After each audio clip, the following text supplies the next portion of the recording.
Salut YouTube, c'est Muriel de chez Otto. Aujourd'hui, c'est Tim qui va vous présenter juste derrière comment on va créer une connexion Google dans un projet Bubble.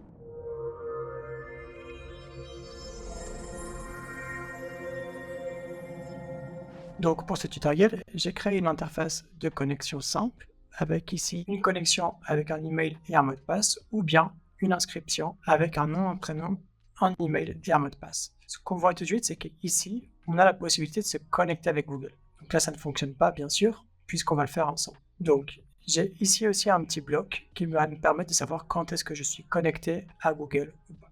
Pour faire bien les choses, ce qu'on va d'abord faire tout de suite, on va installer un plugin qui s'appelle Google, tout simplement, et qui a été créé par Bubble. Donc, on vient ici dans la partie des plugins, on ajoute un plugin que j'appelle Google. Je l'installe, et une fois qu'il est installé, on a cette petite interface ici. Voilà. Donc, on va nous demander un code secret et une application, un app ID, donc un API. Ici, on a aussi un lien qui est intéressant, donc on va s'en occuper juste après. Une fois qu'on a installé le plugin de Google, on va pouvoir aller sur une autre interface, on va pouvoir aller sur la console de Google, donc console.cloud.google.com. Il faut que vous vous connectez avec votre compte Gmail sur la console, et une fois que c'est fait, ce qu'on va faire, c'est qu'on va créer un nouveau projet. Donc moi ici, j'ai différents projets qui sont déjà là, mais vous pouvez venir ici en haut et faire nouveau projet. Moi, je vais l'appeler Tuto Google 2023. Voilà, donc là, apparemment, c'est possible. Et je vais faire créer. Donc là, on attend un tout petit peu. Notre projet est en cours de création. Voilà, donc je peux le sélectionner maintenant. Alors, on attend un petit peu que ça se sélectionne bien. Ou alors, il faut cliquer au bon endroit.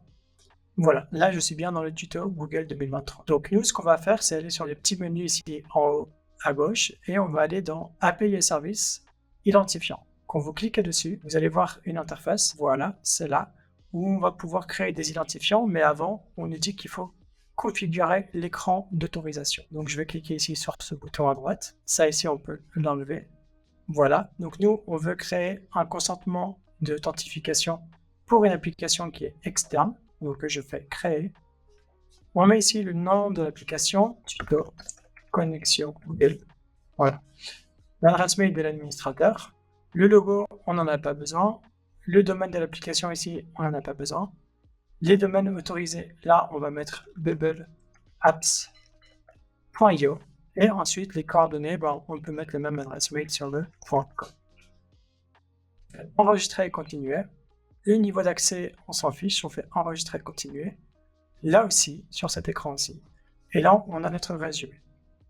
Donc voilà, on fait revenir au tableau de bord. Ici, pour le moment, notre application, elle est en mode test. Lorsque vous allez passer en production votre application, il faudra publier l'application. Donc là, je vais retourner sur mes identifiants. Normalement, je ne devrais plus avoir ce bouton ici en haut à droite. Donc, je peux créer un identifiant.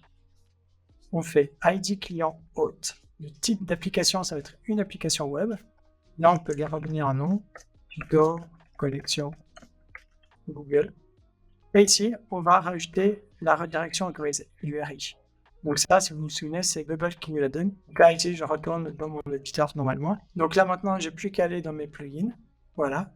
Et ici, on va copier cette URL. Donc, encore une fois, on fait Inspect pour pouvoir la sélectionner.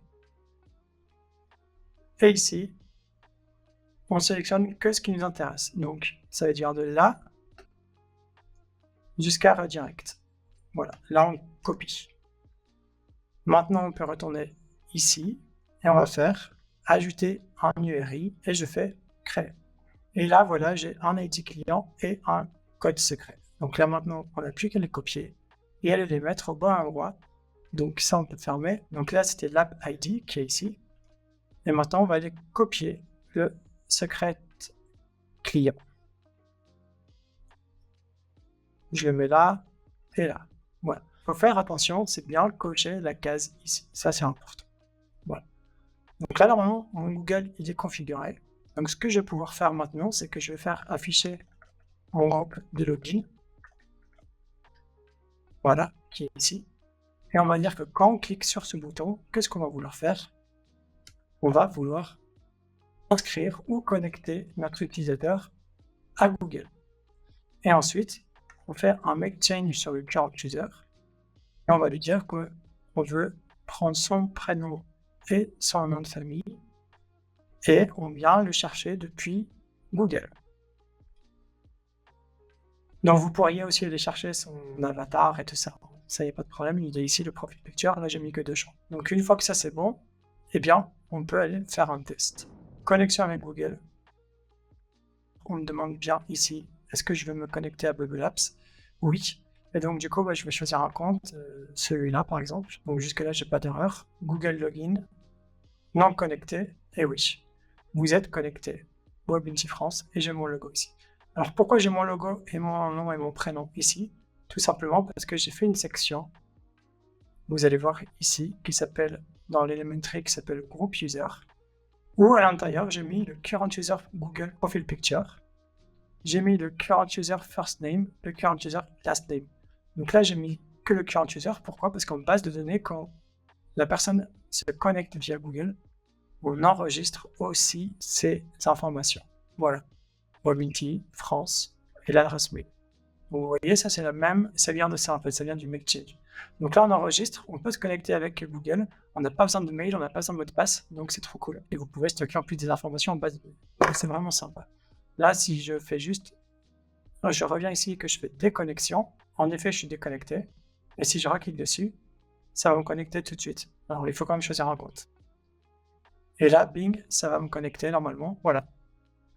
Tu as vu comment tu pouvais faire une inscription connexion avec Google? Je te propose de découvrir notre pack. Le lien est dans la description où tu vas pouvoir faire une connexion inscription avec Facebook par exemple. Tu pourras voir aussi une connexion sans mot de passe qui est très pratique. Je te laisse découvrir le pack et n'hésite pas à mettre des commentaires si tu as besoin. Ciao ciao!